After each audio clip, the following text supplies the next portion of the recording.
I read The Cautious Traveller's Guide to the Wastelands by Sarah Brooks. I'm going to need your help on this one because I am completely lost.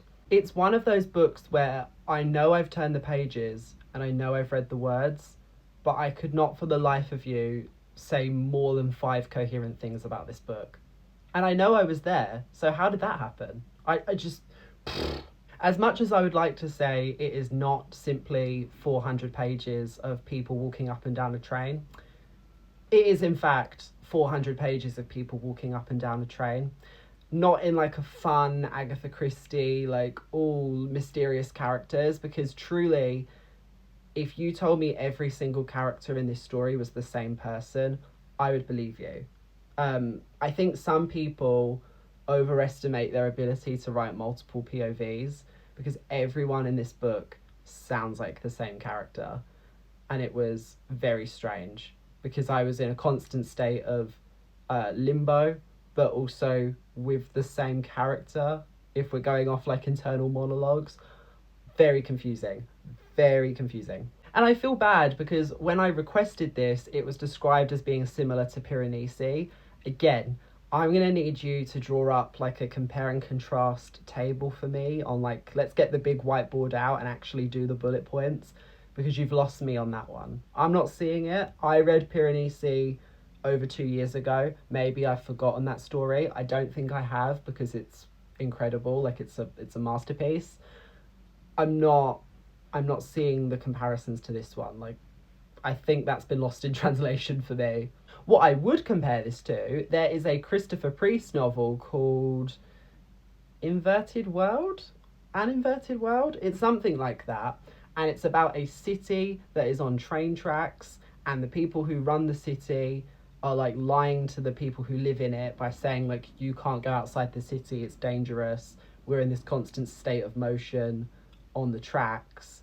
And this is very similar to that, where there's this constant state of movement because they're on this train. They're told, don't leave the train. There's wild things outside. But then, of course, authority lies, as it often does, and we find out the reality of their situation.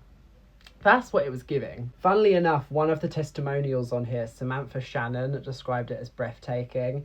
And now that I think about it, it was putting me in that same headspace as when I read or tried to read Priory of the Orange Tree, where the fantasy is really getting away from me as the reader, and I need someone to give me like a feature-length presentation where they explain with like the laser pointer, okay, see, this is this kingdom and they're against this kingdom and so is in love with so and so. Like, I don't think I'm an idiot, but sometimes I think writers could be just a bit more gentle, because apparently I read this. I don't know. It has left no impression, no staying power. There was a train. People were on the train. They got off the train. It was scary.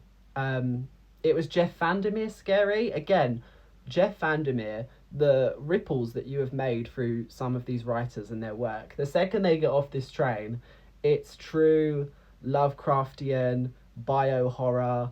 Everything is like mutated and weird. Like it becomes Annihilation. And I was like, what's this? I thought we were staying on the train the whole time. What's this? Was it better? No.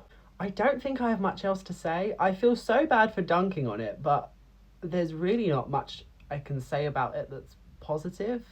I really thought it would sit more in the culture of what was happening, because the train is going through the Asian continent and it's between like Russia, China. So I really thought the characters would have more of a background that related to that. But they don't really. Like, there's not really any references to that. And there's like a English doctor character who's called Henry Grey, but I don't think he's the Henry Grey, like Grey's Anatomy Henry Grey. But then I also don't know, because the book didn't really want to go that far with the characters' backstories. It was a strange one. I had to think for some time about what I would even rate a book like this, because if you were the teacher and one of your students handed in this assignment, I don't even think you could give it a grade. You would just write like, this feels incomplete, can you please take it home and actually finish it for me? Because what what was going on here? I couldn't tell you. I don't think I'm qualified to tell you about this book, and I've read it. How did that happen?